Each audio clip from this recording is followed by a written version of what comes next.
Alhamdulillah, wassalatu wassalamu ala Rasulullah wa ala alihi wa sahbihi wa ala amma ba'd.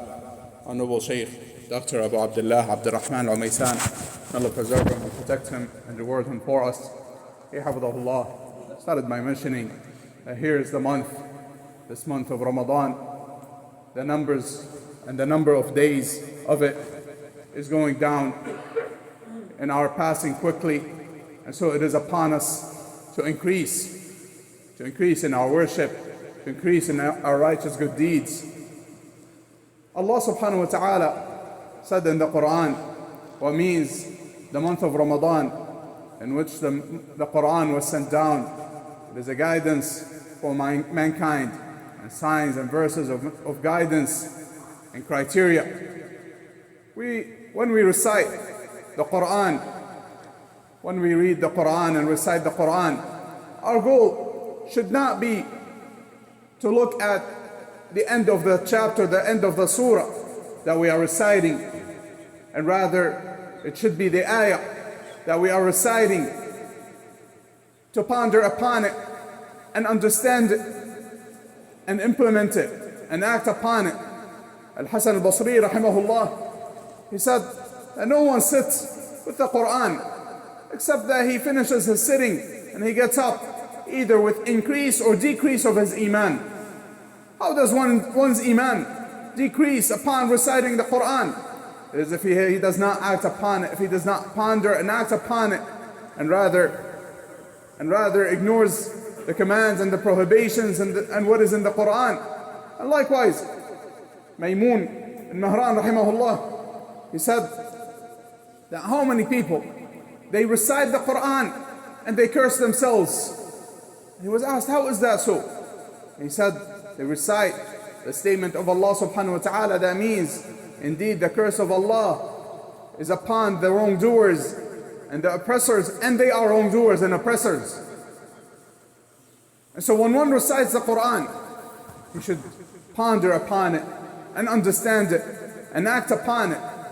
And from that which we recite, when we recite the Quran, and we are in the month of the Quran, we recite the ayat, the many ayat in the Quran in which Allah subhanahu wa ta'ala reminds us and commands us and encourages us to spend for His sake and to give in charity for His sake subhanahu wa ta'ala. From the likes of the statement of Allah subhanahu wa ta'ala praising the believers with what means they give the food, they feed the people in spite of their love for the food to those who are in need, and the orphans and the war prisoners. And their statement is, indeed, we feed you for the sake of Allah. Indeed, we feed you for the sake of Allah. We do not want any praise, and we don't want anything in return, any recompense. This is the way of the believers, is that they spend and they feed the people and they give for the sake of Allah subhanahu wa ta'ala, and they give it sincerely for the sake of Allah subhanahu wa ta'ala. This was the way of the Salaf. May Allah be pleased with them, that they used to spend and give for the sake of Allah subhanahu wa ta'ala and hide away their righteous good deeds and hide away what they give and what they spend.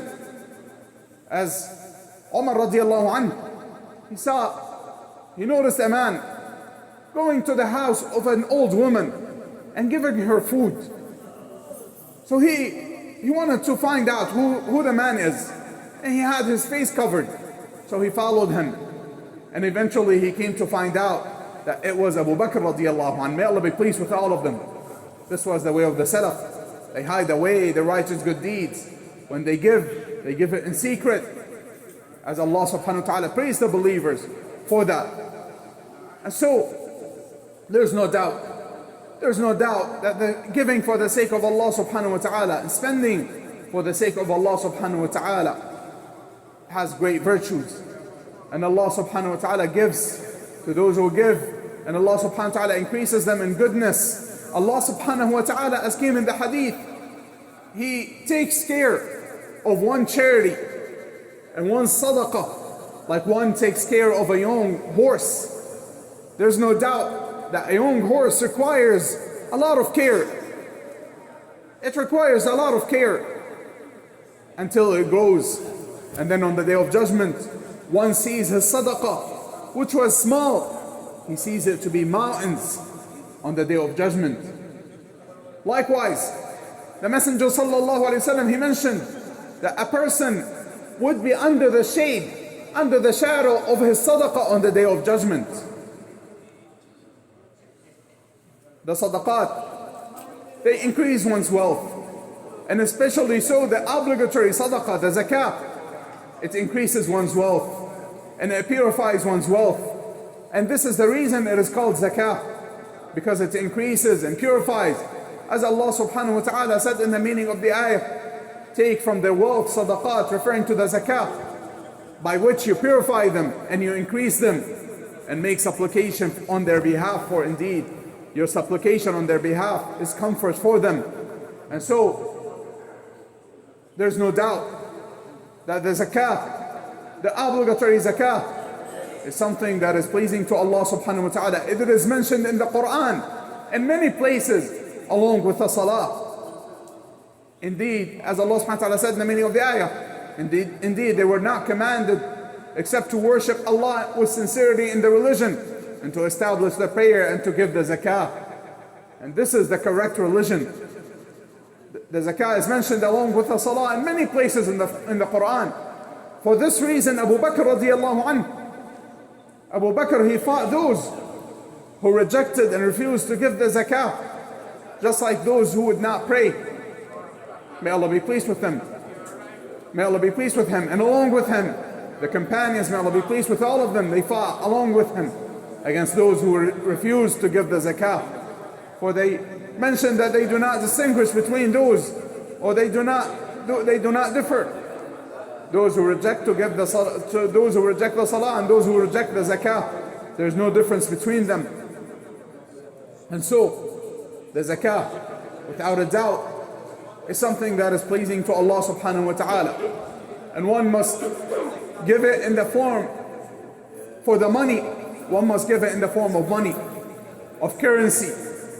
This is the way of zakatul mal, that it is given as mal, as currency. So giving food baskets or giving it in the form of food or other than that is not permissible, and it does not suffice, but rather it has to be given in the form of currency, as money.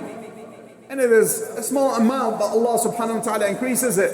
It is 1/40 if one has the specific amount, the smallest amount that one must have to be, for the zakat to be obligated upon him.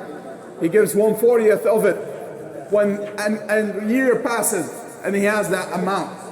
And likewise, if one has merchandise, things that he has for sale, then he also gives the same amount, 1/40, 1/40 for that merchandise once a year.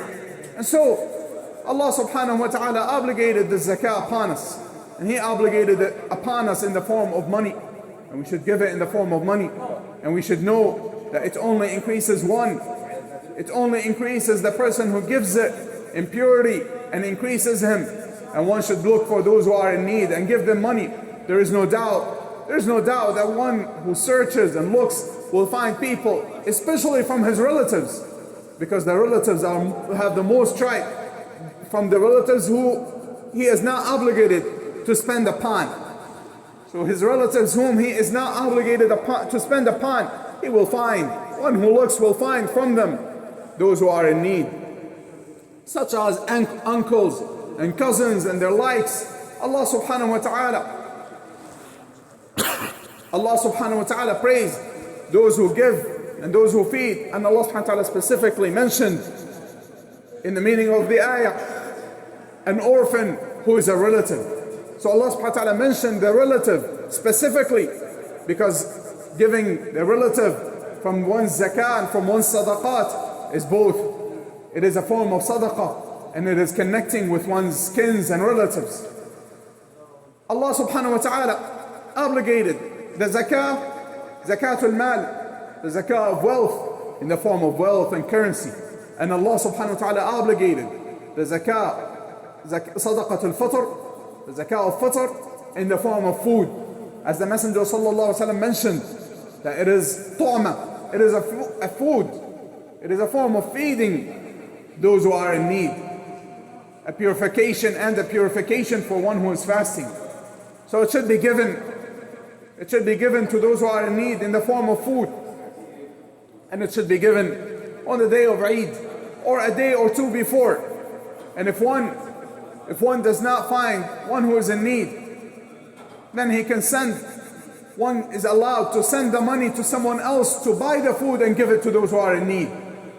So one can represent another, or can give it on behalf of another. And that is okay. And that is not given in the form of money, but rather one would be sending the money for someone else to buy the food, and it would be given in the form of food. So it must be given to those who are in need in the form of food. So we ask Allah subhanahu wa ta'ala to accept from all of us, to make us from those who fast the month of Ramadan and pray the night prayers, and pray the night prayer during the night of Al-Qadr, seeking the pleasure of Allah subhanahu wa ta'ala and sincerely for His sake, and from those who give for the sake of Allah subhanahu wa ta'ala. Wa sallallahu wa sallam wa baraka ala nabiyyina Muhammad wa ala alihi wa ashabihi ajma'in.